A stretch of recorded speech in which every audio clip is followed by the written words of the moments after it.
Oppo's had a good run with its photography-centric F series smartphones that debuted last year.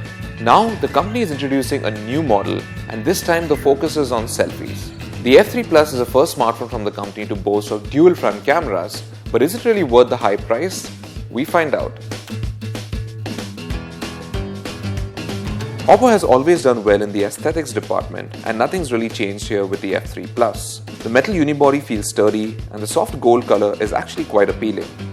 The company has tried something different with the antenna bands on the back, just for some visual differentiation from the competition.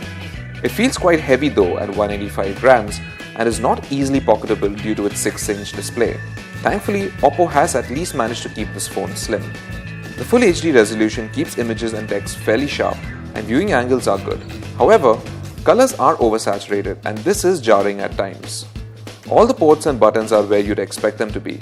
It's a little disappointing to not have the newer Type-C connector. The F3 Plus is powered by a Qualcomm Snapdragon 653 SoC and has 4GB of RAM and 64GB of storage.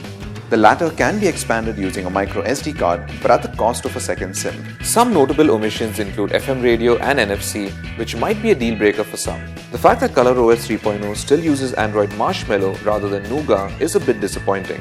However, you do get Google Assistant, and the custom skin looks polished and refined. Additional features like the theme store and motion gestures are similar to what we've seen in the past. One-handed mode also makes it possible to use the F3 Plus with a single hand. Performance is very good, and the phone has no trouble with multitasking and 3D games. There's also plenty of RAM to spare at any given time, and we never really felt it getting bogged down. The fingerprint sensor is quick at authenticating users, and like before, you can use it to lock files and apps. The F3 Plus's large screen is an advantage when it comes to video playback. Audio quality through the mono speaker isn't too bad either.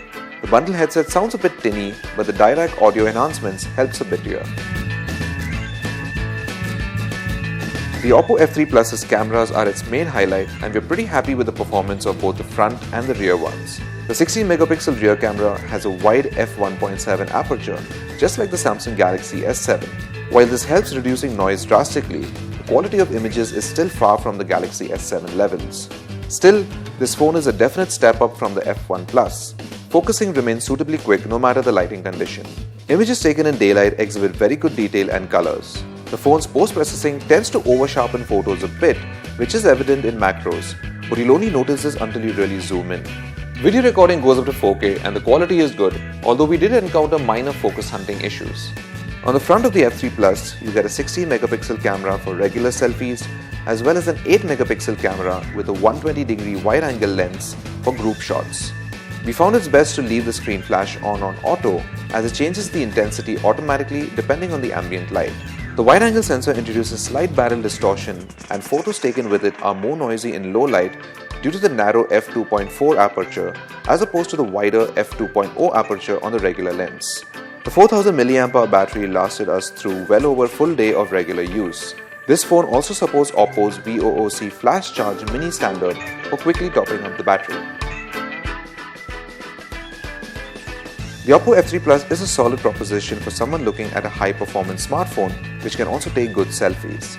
It's got all the right ingredients including stylish looks, a big sharp display, plenty of grunt under the hood, and a stellar battery life. On top of that, it also offers a good trio of cameras.